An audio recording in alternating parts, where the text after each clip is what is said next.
What we're going to do is just kind of reflect back how each of us experienced wisdom these days and some of the implications that has for us as leadership and for all of us as province.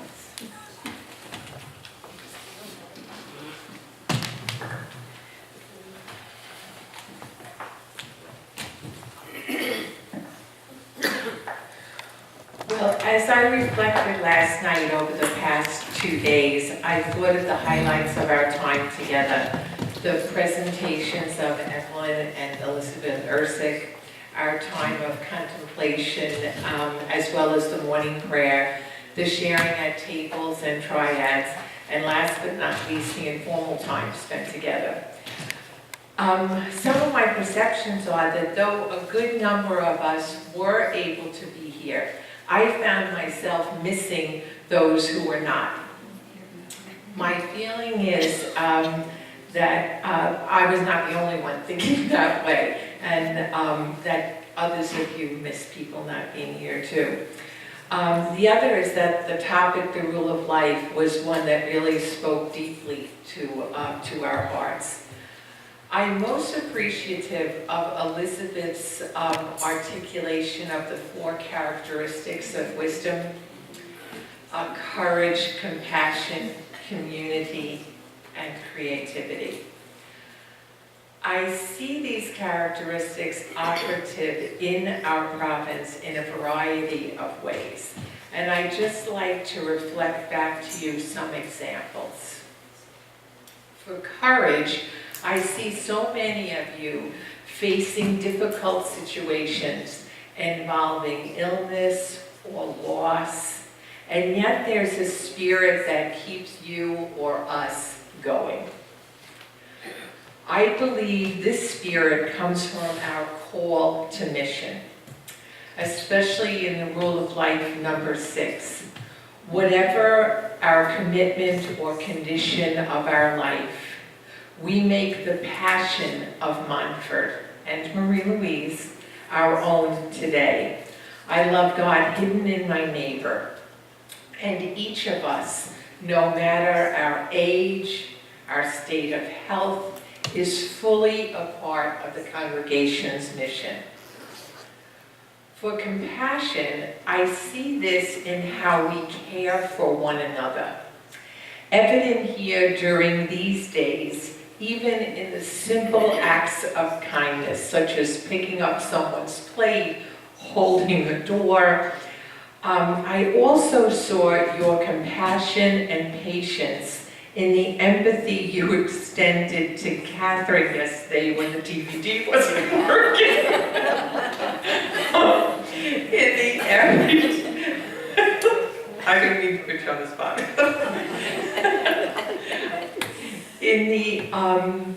In the everyday and the ordinary, I see your compassion displayed in the many ways you are available to help when asked, and often your offers of help. I also saw this compassion yesterday in the profound ways you spoke of what the pictures that we viewed evoked in you. And I thought of the rule of life number 55. Our journey as disciples of wisdom encounters the mystery of the cross. We accept the circumstances of our life as the paschal journey. And then creativity. Many of us are creative, gifted, in fact. And being creative is not reserved for only artistic talents, but also the ways in which one embraces life. By this I mean, I see creativity in you when you're willing, as I said when we started these days, to try something new. When you're not afraid to ask questions or to disagree. When you turn life's obstacles around, and when you're willing to take risks. And then community, I see this displayed in how we are willing to join with others to make a difference. When we speak of community, it is not only about our living situations, but I don't want to minimize that either. But it is in being involved with others through people we work with, in our neighborhoods, in the organizations we belong to, where we bring about the reign of God. And I thought of rule of life number 34, faithful to the witness of our founders. Through our lives anchored in God, we develop relationships characterized by freedom, generosity, gratuitousness, and simplicity. And so, with that, I turn it over to Evelyn. Thank you. Thank you, Jackie.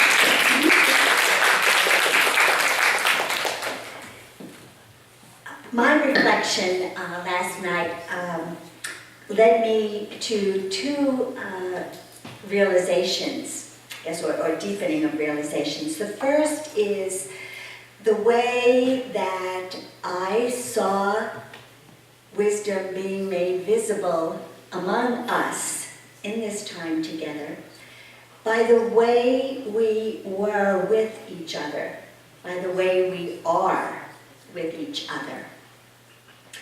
Particularly in the deep and reverent listening to one another. Also in the understanding that we expressed. And my reflection went to the delay in the meal on Tuesday. We knew that was hard for folks, but everybody seemed to understand and hang in there. And I think that's the way she would want us to be. Okay?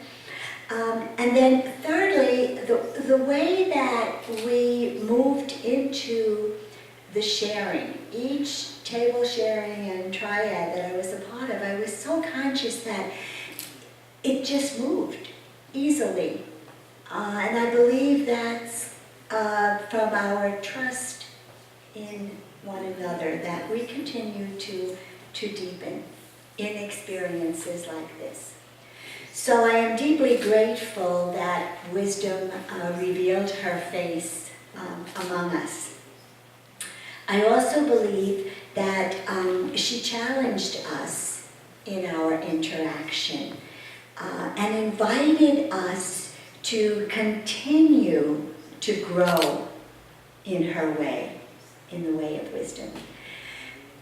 It seemed to me that for some of us, it's much easier to see the face of wisdom in someone else, even as I just did in reviewing the days. It's a bit more difficult to see her face in ourselves.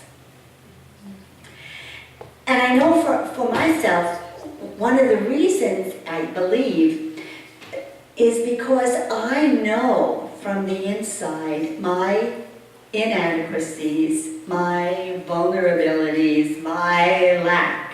It's right here. I know that. And the challenge is to find her in that, in the vulnerability. So I believe she continues to invite each of us to do that, to see in ourselves her face. Because that's a witness and a manifestation of her. Another challenge, I believe that she's calling us to continue to draw upon her creativity, to see and to act on the gifts we have to offer. Now we're doing that. We're doing it. At the same time, I think on a corporate level, on the level of the body, there are ways that we can continue to grow in making visible her face. particularly in the area of justice. And this is not to say everybody's not involved, we are. But I think there might be ways, and I heard us being challenged, to look at ways that corporately we can make her face visible in light of the issues around ecology or mutual exchange among cultures, or looking at our own, the ways that we ourselves take advantage, even unconsciously, of white privilege. So I think those give us many opportunities to be grateful for all that we are experiencing, for her presence with us, and at the same time to keep drawing on her creativity as we move forward as a province.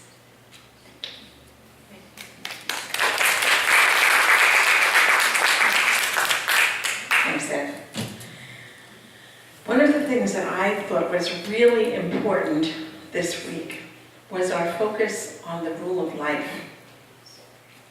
I don't know about you, but I don't open it all that often. We do at leadership meetings because we want to be right, and we don't want to divert. But the number of times privately that I opened the rule of life is not a lot. That was a real challenge to me this week. And I was really grateful that we were called to look at the rule of life and to really reflect on it at length. And that's something that I feel challenged to do, and that's something that I hope I will continue to do as the days move on. We have such a richness in our rule of life. We all were part of it, a part of writing it. I mean, we had some people who were on the committee that really put the words on the paper, but we were all asked to reflect on it, and we did, and we took it seriously. So it's ours, and I think we need to continue to make it our own, and the only way we're going to do that is to open it up. So I know that's been a challenge for me this week. I hope that we can all respond to that challenge. The other thing that I found really helpful was the call to recognize the face of Sophia in my life, in the lives of those around me. And I began to reflect on the number of groups in which I'm involved.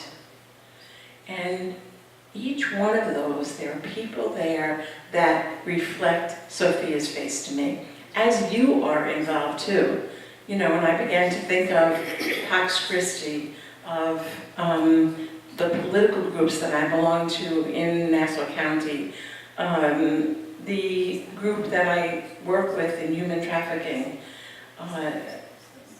the committees that I'm on in the province.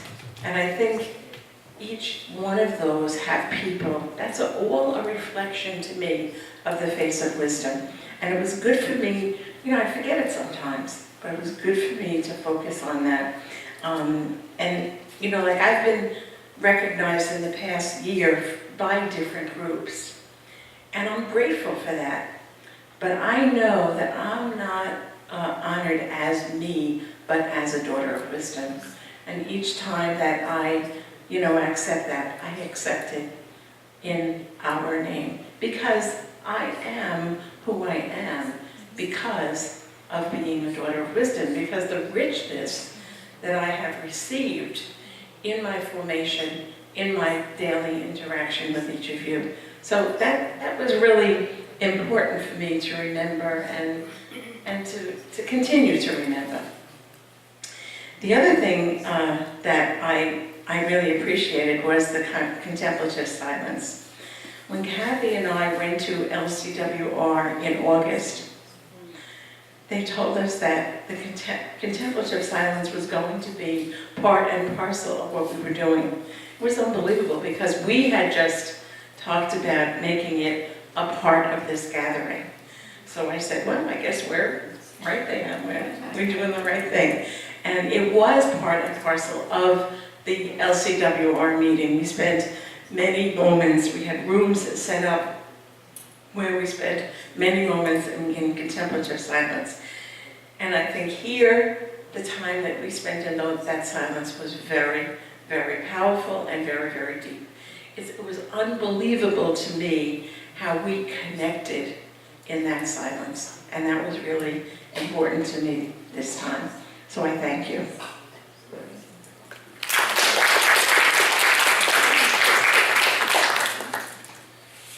I just like missing the people that are not here. I especially miss Sound Beach. And we are going to, the tapes that we have, we are going to share with Sound Beach. Thank you. I don't have much left to say after all of this, but I will.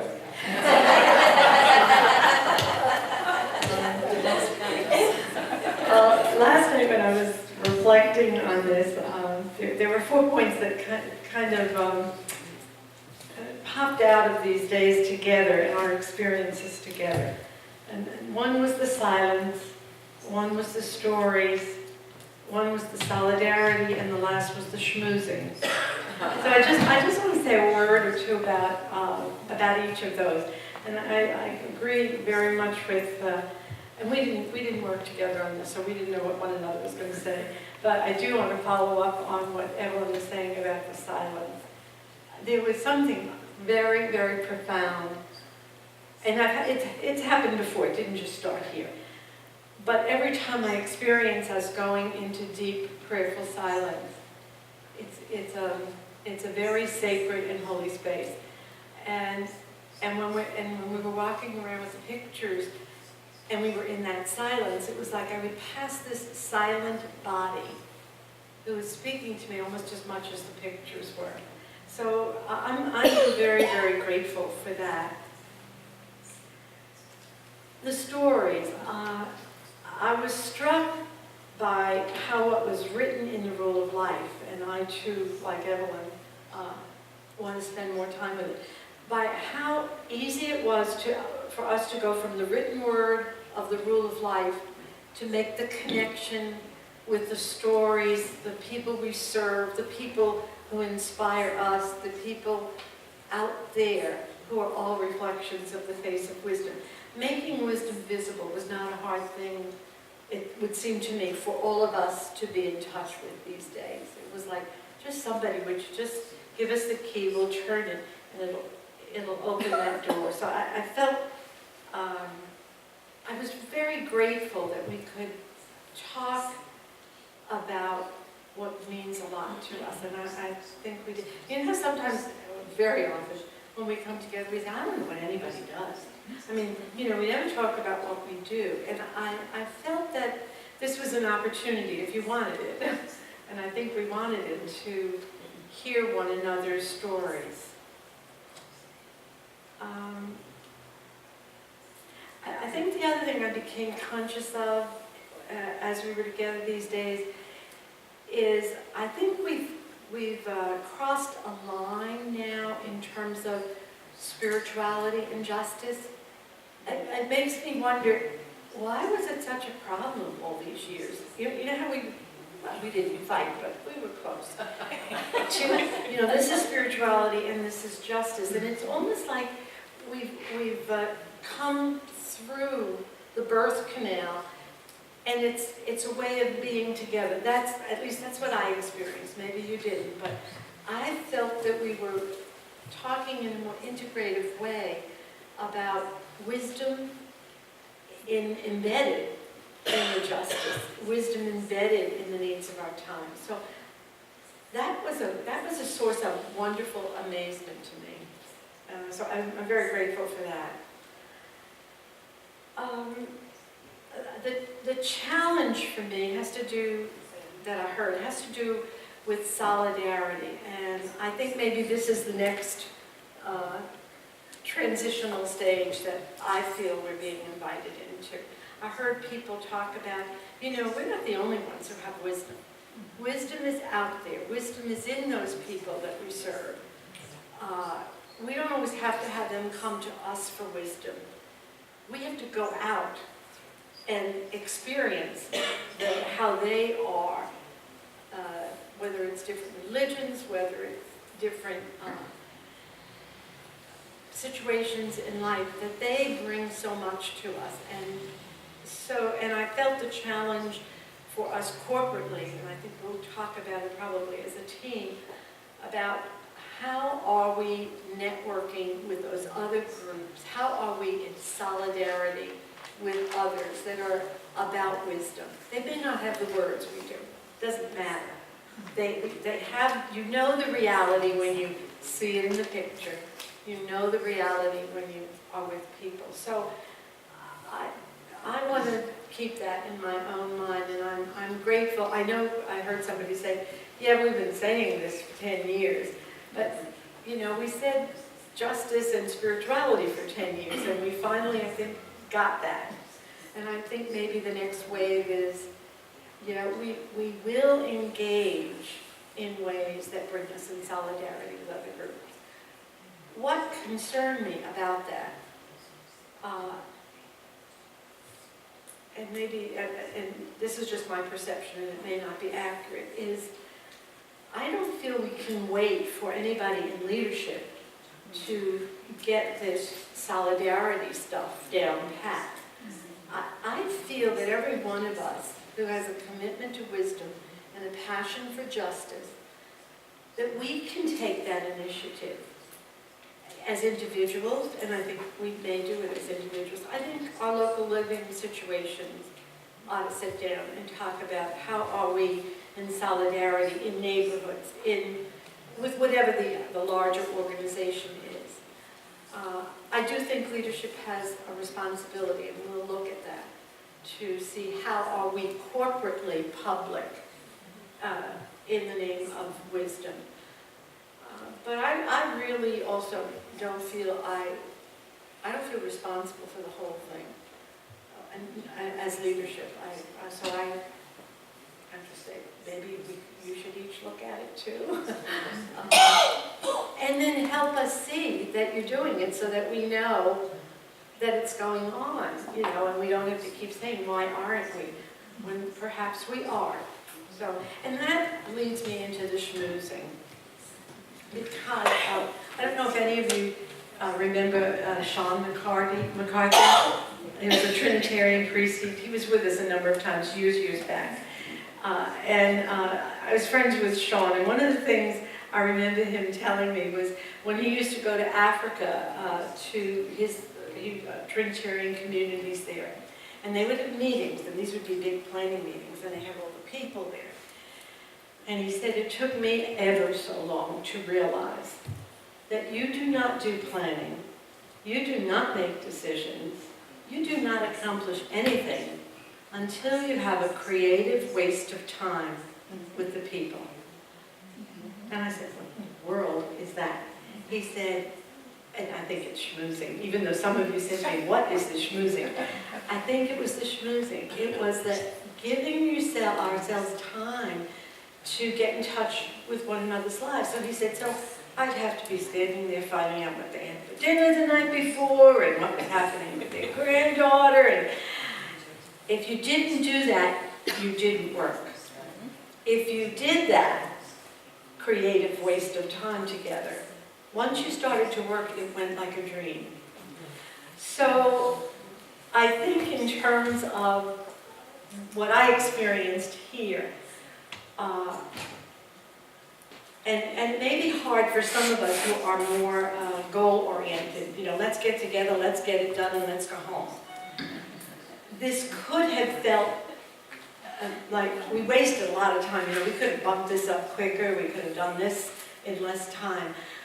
I am very grateful that we hung in there together to schmooze in the different ways that we did, to creatively waste time together, because that, for me, was when wisdom became very, very, very visible in a way I'm grateful for. So, That's all I have to say.